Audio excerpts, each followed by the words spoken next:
தொடர் போராட்டத்தை முன்னெடுத்து வந்த அரசு ஊழியர்கள் டாப்ஸ் எனும் தமிழ்நாடு உறுதியளிக்கப்பட்ட ஓய்வூதிய திட்டத்தை அறிவித்தார் முதலமைச்சர் மு.க.ஸ்டாலின். 10% பங்களிப்போடு ஓய்வூதிய நிதியத்திற்கு தேவைப்படும் கூடுதல் நிதி முழுவதையும் தமிழ்நாடு அரசே ஏற்கும் என தெரிவித்துள்ளார். மாநில அரசு அலுவலர்கள் பெற்ற கடைசி மாத ஊதியத்தில் 50% உறுதியளிக்கப்பட்ட ஓய்வூதியமாக வழங்கப்படும் என புதிய ஓய்வூதிய திட்டத்தில் தெரிவிக்கப்பட்டுள்ளது. பணி காலத்தில் இறக்க நேரிடும் போது 25 லட்சம் ரூபாய்க்கு மிகாமல் பணி கொடை வழங்கப்படும் என்றும் தெரிவிக்கப்பட்டுள்ளது. பணி காலத்தை நிறைவு செய்யாமல் பணி ஓய்வு பெறும் அனைத்து அலுவலர்களுக்கும் குறைந்தபட்ச ஓய்வூதியம் வழங்கப்படும் என புதிய ஓய்வூதிய திட்டத்தில் அறிவிக்கப்பட்டுள்ளது. இடைப்பட்ட காலத்தில் ஓய்வூதியமின்றி பணி ஓய்வு பெற்றவர்களுக்கு சிறப்பு கருணை ஓய்வூதியம் வழங்கப்படும் என்றும் தெரிவிக்கப்பட்டுள்ளது. டாப்ஸ் ஓய்வூதிய திட்டத்திற்கு ஜாக்டோ ஜியோ கூட்டமைப்பு வரவேற்பு தெரிவித்துள்ளது. தங்களின் பெரும்பாலான கோரிக்கைகளை அரசு நிறைவேற்றி இருப்பதால் வேலைநிறுத்த போராட்ட அறிவிப்பை ரத்து செய்கிறோம் என ஜாக்டோ ஜியோ நிர்வாகிகள் தெரிவித்துள்ளனர்.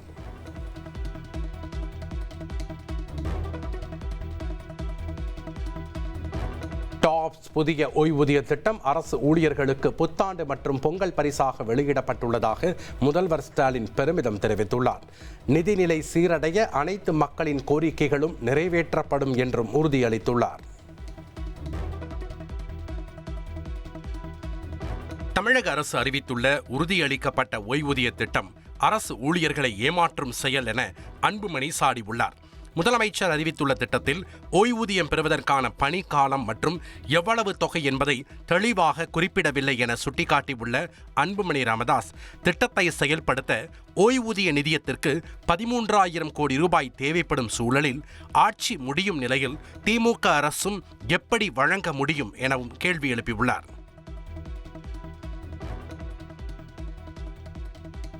மக்கள் மகிழ்விக்கும் பொங்கல் பரிசு குறித்து அறிவிப்பை முதலமைச்சர் மு.க.ஸ்டாலின் வெளியிடுவார் என்று அமைச்சர் பெரிய கருப்பன் தெரிவித்துள்ளார். பொங்கல் பரிசு தொகுப்புடன் ரொக்கப்பணம் வழங்கப்படுமா என்ற எதிர்பார்ப்பு எழுந்துள்ள நிலையில் அமைச்சர் இதனை கூறியுள்ளார். மக்கள் மகிழத்தக்க வகையில் அறிவிப்பை செய்வார். அது எவ்வளவு தெரியும் சொல்ல முடியுமா? அறிவிப்பார். முன்னேற்பாடுகள் சரியா எல்லாம் நடந்து, அதாவது அரிசி, சர்க்கரை போன்ற பொருள்கள் இப்பொழுது நுகர்பொருள் வாணிப கழகத்திற்கு தரப்பட்டு கூட்டுறவுத்துறை மூலமாக அனைத்து கடைகளுக்கு.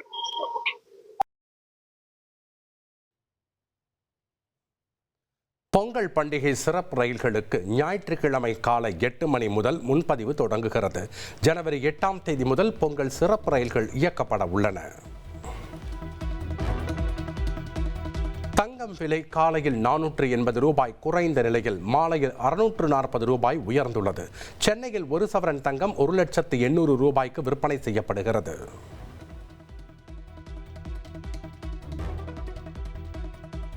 புதுக்கோட்டையில் அமித்ஷா பங்கேற்க உள்ள இடத்தில் அமைக்கப்பட்ட ஹெலிபேடில் ஹெலிகாப்டர் இறக்கப்பட்டு சோதனை நடத்தப்பட்டது. பாஜக சார்பில் புதுக்கோட்டை திருச்சி தேசிய நெடுஞ்சாலையில் உள்ள பள்ளத்தி வயலில் நாளை நடைபெறும் பொதுக்கூட்டத்தில் அமித்ஷா பங்கேற்க உள்ளார்.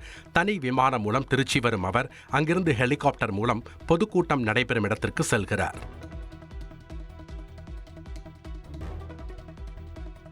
மறுசீரமைப்பு பணிகள் காரணமாக பிராட்வே பேருந்து முனையத்திலிருந்து இயக்கப்படும் மாநகர பேருந்துகள் இனி ராயபுரம் மற்றும் தீவுத்திடலில் இருந்து இயக்கப்படும் என அறிவிக்கப்பட்டுள்ளது. ராயபுரம் மற்றும் தீவுத்திடலில் இருந்து காமராஜர் சாலை, அண்ணா சாலை, ஈவேரா சாலை வழியாக பேருந்துகள் இயக்கப்படும் எனவும் தெரிவிக்கப்பட்டுள்ளது. வரும் 7ஆம் தேதி முதல் இந்த வழித்தடங்கள் நடைமுறைக்கு வரும் எனவும் அறிவிக்கப்பட்டுள்ளது. உலக பிரசித்தி பெற்ற சிதம்பரம் நடராஜர் கோவில் ஆருத்ரா தரிசன விழா கோலாகலமாக நடைபெற்றது. பல்லாயிரக்கணக்கான பக்தர்கள் சுவாமி தரிசனம் செய்தனர். தென்காசி மாவட்டத்தில் உள்ள குற்றால அருவியில் நீர்வரத்து சீரானதை தொடர்ந்து சுற்றுலா பயணிகள் குளிப்பதற்கு அனுமதி வழங்கப்பட்டது. இதனால் அருவியில் பல்வேறு பகுதியில் இருந்து வந்த பொதுமக்கள் மற்றும் ஐயப்ப பக்தர்கள் குளித்து மகிழ்ந்தனர். புதுச்சேரி போலி மருந்து வழக்கு விசாரணையில் தொடர்புடைய அனைவரையும் கைது செய்ய கோரி வரும் 7ஆம் தேதி இந்திய கூட்டணி சார்பில் போராட்டம் நடத்தப்படும் என அறிவிக்கப்பட்டுள்ளது. காங்கிரஸ், திமுக உள்ளிட்ட இந்தியா கூட்டணி கட்சி சார்பில் நடைபெற்ற ஆலோசனைக் கூட்டத்தில் இந்த முடிவு எடுக்கப்பட்டது. கைது நடவடிக்கையில் பாரபட்சம் காட்டப்படுவதாகவும் ஆலோசனைக் கூட்டத்தில் குற்றம் சாட்டப்பட்டது.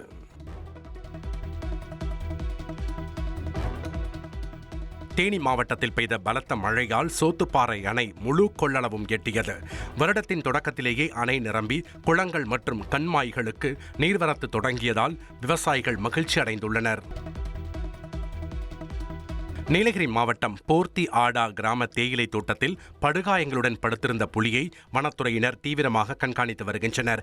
வேறொரு புலியுடன் நடைபெற்ற சண்டையால் காயம் ஏற்பட்டிருக்கலாம் என வனத்துறையினர் தெரிவித்துள்ளனர். காயமடைந்த புலியை மயக்க ஊசி செலுத்தி பிடிப்பதற்கான முயற்சிகளும் மேற்கொள்ளப்பட்டு வருகிறது. சிவகங்கையில் முறையாக அடிப்படை வசதிகளை செய்து தருமாறு மதுரை தொண்டி செல்லும் சாலையில் மறியலில் ஈடுபட்ட பொதுமக்கள் போலீசாருடன் வாக்குவாதத்தில் ஈடுபட்டனர். சமத்துவபுரம் சீனிவாசா நகர் பகுதியில் சாலை அமைக்கும் பணிகள் நடைபெற்று வரும் நிலையில் முதலில் அனைவருக்கும் பட்டா வழங்க வேண்டும் எனவும் வடிகால் வசதி செய்து தர வேண்டும் எனவும் மக்கள் மறியலில் ஈடுபட்டனர். தூத்துக்குடி மாவட்டம் திருச்செந்தூர் சாலையில் சுற்றித் திரியும் மாடுகள் உள்ளிட்ட ஏராளமான கால்நடைகளால் விபத்து ஏற்படும் அபாயம் உருவாகியுள்ளதாக அப்பகுதி மக்கள் குற்றம் சாட்டியுள்ளனர். மாவட்ட நிர்வாகம் உடனடி நடவடிக்கை எடுக்க வேண்டும் என கோரிக்கை விடுத்துள்ளனர். 2026ஆம் ஆண்டின் முதல் சூப்பர் மூன் இந்தியாவின் பல்வேறு பகுதிகளில் தென்பட்டது. வழக்கமான பௌர்ணமி நிலவை விட 30% பிரகாசமாக நிலவு காட்சியளித்தது. வங்கதேசத்தில் இந்துக்கள் மீதான தாக்குதல் எதிரொலியாக IPLலில் கொல்கத்தா அணியில் இடம்பெற்றிருந்த முஸ்தபிசுர் ரஹ்மான் நீக்கப்பட்டுள்ளார். கொல்கத்தா அணியின் உரிமையாளர் ஷாருக் கான் விமர்சனத்திற்குள்ளான நிலையில் BCCI அறிவுறுத்தலின் பேரில் முஸ்தபிசுர் ரஹ்மானை கொல்கத்தா அணி விடுவித்தது. வெனிசுலா நாட்டின் பல்வேறு பகுதிகளில் அமெரிக்கா தாக்குதல் நடத்திய நிலையில் அந்நாட்டு அதிபர் நிக்கோலஸ் மதுரோவை சிறைப்பிடித்ததாக அமெரிக்க அதிபர் டொனால்ட் ட்ரம்ப் அறிவித்துள்ளார். வெனிசுலா அதிபர் மற்றும் அவரது மனைவியை நாடு கடத்தியதாகவும் அவர் கூறியுள்ளார்.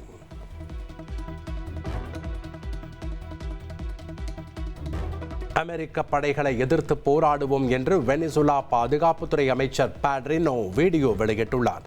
அமெரிக்கா நடத்திய தாக்குதலில் ஏராளமானோர் உயிரிழந்துள்ளதாகவும் அவர் குற்றம் சாட்டியுள்ளார். வெனிசுலா அதிபர் நிக்கோலஸ் மதுரோ மற்றும் அவரது மனைவி செலியா ஃப்ளோரஸ் மீது நியூயார்க் தெற்கு மாவட்ட நீதிமன்றத்தில் குற்றச்சாட்டுகள் பதிவு செய்யப்பட்டுள்ளது.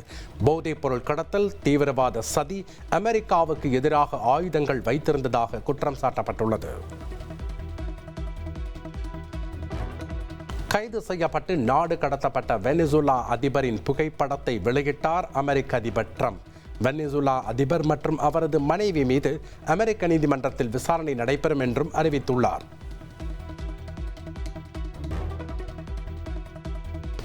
வெனிசுலா நாட்டில் புதிய ஆட்சி அமையும் வரை அமெரிக்காவே நிர்வாகம் செய்யும் என்றும் ட்ரம்ப் அறிவித்துள்ளார். வெனிசுலா மக்களுக்கு அமெரிக்க படையால் எந்த பாதிப்பும் இருக்காது என்றும் அவர் உறுதியளித்துள்ளார். வெனிசுலா அதிபரை அமெரிக்கா கைது செய்ததற்கு ரஷ்யா கண்டனம் தெரிவித்துள்ளது. பிரச்சினைக்கு பேச்சுவார்த்தை மூலம் தீர்வு காண வேண்டும் என்று வலியுறுத்தியுள்ள ரஷ்யா ஐநா பாதுகாப்பு கவுன்சிலின் அவசர கூட்டத்தை உடனடியாக கூட்ட வேண்டும் என்றும் கூறியுள்ளது. வெனிசுலா அதிபரை அமெரிக்கா கைது செய்ததற்கு யுக்ரைன் ஆதரவு தெரிவித்துள்ளது.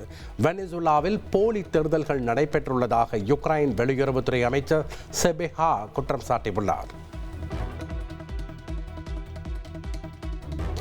நியூசிலாந்துக்கு எதிரான ஒருநாள் தொடருக்கான இந்திய அணி அறிவிக்கப்பட்டுள்ளது. சுப்மன் கில் தலைமையிலான இந்திய அணியில் ரிஷப் பந்த், KL ராகுல், வாஷிங்டன் சுந்தர், ஹர்ஷ்தீப் சிங் ஆகியோர் இடம்பெற்றுள்ளனர்.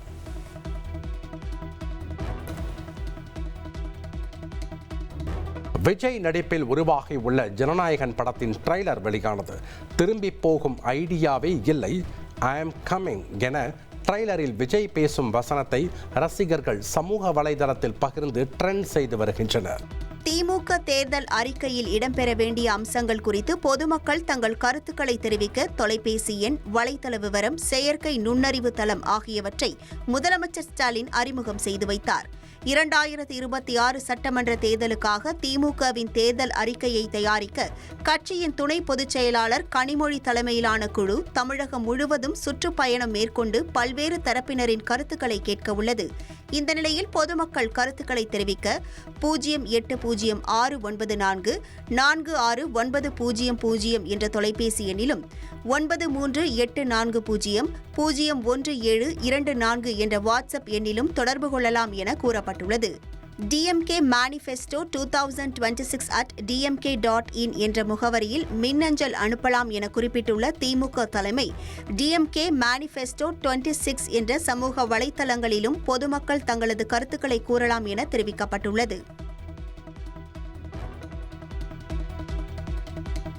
அதிமுக சார்பில் சட்டமன்ற தேர்தலில் போட்டியிட விருப்ப மனு வழங்கியவர்களிடம் வரும் 9ஆம் தேதி முதல் 13ஆம் தேதி வரை நேர்காணல். சென்னை ராயப்பேட்டையில் உள்ள அதிமுக தலைமை அலுவலகத்தில் நேர்காணல் நடைபெற உள்ளதாக அறிவிக்கப்பட்டுள்ளது. ஆட்சி அதிகாரத்தில் பங்கு என்ற கேள்விக்கு எந்த கட்சியாவது ஆட்சி அதிகாரத்தில் பங்கு வேண்டாம் என கூறுமா என்று கிரிச்சோடங்கர் பதிலளித்தார். தாங்கள் என்ன NGOவா எனவும் அவர் கேள்வி எழுப்பினார். தாவேகாவுடன் கூட்டணி குறித்து பேச்சுவார்த்தை நடத்தவில்லை என்று காங்கிரஸ் மேலிட பொறுப்பாளர் கிரிச்சோடங்கர் தெரிவித்தார். திமுக கூட்டணி மட்டுமே நம்பகத்தன்மையான கூட்டணி என்றும் அவர் கூறினார். தமிழ்நாடு காங்கிரஸில் உட்கட்சி பூசல் நிலவி வரும் நிலையில் ஜனவரி 4வது வாரத்தில் தேசிய தலைவர்கள் தமிழகம் வருகின்றனர். காங்கிரஸ் கிராம கமிட்டி மாநாட்டில் பங்கேற்க மல்லிகார்ஜுன கர்கே, ராகுல் காந்தி உள்ளிட்டோர் தமிழகம் வர உள்ளனர். அதிமுகவின் இடத்தை நிரப்பும் கட்சியாக தாவேகா மாறி வருவதாக காங்கிரஸ் MP மாணிக்கம் தாகூர் தெரிவித்துள்ளார். வரும் சட்டமன்ற தேர்தல் தான் அதிமுகவுக்கு கடைசி தேர்தல் என்றும் அவர் விமர்சித்துள்ளார். ஜனநாயகன் படத்தை சென்சார் உறுப்பினர்கள் பல வாரங்களுக்கு முன்பே பார்த்து UA சான்றிதழை பரிந்துரைத்ததும் தற்போது வரை சென்சார் சான்றிதழ் தரப்படாதது ஏனோ என தாவேகா நிர்வாகி நிர்மல் குமார் சந்தேகம் எழுப்பியுள்ளார். தடைகள் பல வந்தாலும் அவற்றை தகர்த்து வெற்றி வாகை சூடுவோம் என பதிவிட்டுள்ளார். பொங்கல் பண்டிகையை முன்னிட்டு அறந்தாங்கி வழியாக சிறப்பு ரயில்கள் இயக்கப்படும் என்று அறிவிக்கப்பட்டுள்ளது. சிறப்பு ரயில்களுக்கான முன்பதிவு நாளை காலை 8 மணிக்கு தொடங்குகிறது. சென்னை சென்ட்ரலில் இருந்து சரளப்பள்ளி சென்ற ரயிலில் பழுது ஏற்பட்டதால் பொன்னேரி ரயில் நிலையத்தில் நிறுத்தப்பட்டது. இதனால் சென்னையிலிருந்து கும்மிடிப்பூண்டி செல்லும் புறநகர் ரயில்கள் சுமார் 1 மணி நேரம் தாமதமாக இயக்கப்பட்டன. புதுச்சேரி தெற்கு காவல் கண்காணிப்பாளர் சுப்பிரமணி மீது பெண் காவலரின் தாய் பாலியல் புகார். பெண் காவலருக்கு SP அனுப்பிய மெசேஜ்கள் வெளியான நிலையில் விசாரணை நடத்த புதுச்சேரி DGP உத்தரவிட்டுள்ளார்.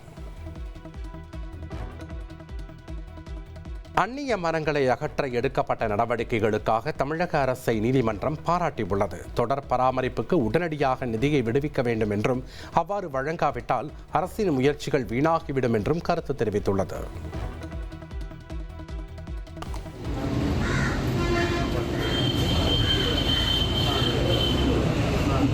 நாற்பது சவரன் தங்க நகைகள், 200 கிராம் வெள்ளியுடன் சாலையில் கிடந்த பையை காவல்துறையிடம் ஒப்படைத்த கூலி தொழிலாளிக்கு பாராட்டு குவிந்த வண்ணம் உள்ளன. காரைக்காலில் ஏழ்மை குடும்பத்தில் பிறந்து கூலி தொழிலாளியாக பணியாற்றி வரும் மணிவண்ணன் என்பவர் சாலையில் கிடந்த பையை திறந்து பார்த்தபோது ஏராளமான தங்க நகைகள் இருப்பது தெரியவந்தது. உடனடியாக திருநள்ளாறு மாவட்ட காவல்துறை அலுவலகம் சென்று தங்க நகை பையை ஒப்படைத்த மணிவண்ணனை பாராட்டிய காவல்துறையினர் அவருக்கு சால்வை அணிவித்து கௌரவித்தனர்.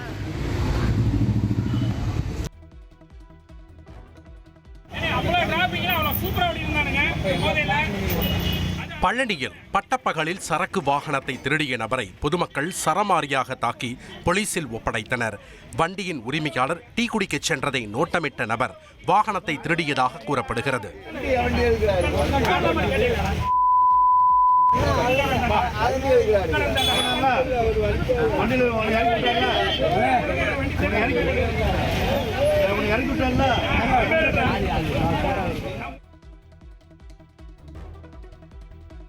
இயக்குனர் பாரதி ராஜா நலமுடன் உள்ளதாக தயாரிப்பாளர் சுரேஷ் காமாட்சி தெரிவித்துள்ளார். தவறான தகவல்களை பரப்ப வேண்டாம் என்றும் எக்ஸ் பக்கத்தில் அவர் பதிவிட்டுள்ளார். ரஜினியின் 173வது படத்தை இயக்குனர் சிபி சக்கரவர்த்தி இயக்க உள்ளதாக அதிகாரப்பூர்வ அறிவிப்பு வெளியாகியுள்ளது. கமல்ஹாசனின் ராஜ்கமல் பிலிம்ஸ் நிறுவனம் படத்தை தயாரிக்க உள்ள நிலையில் அனிருத் இசையமைக்கிறார்.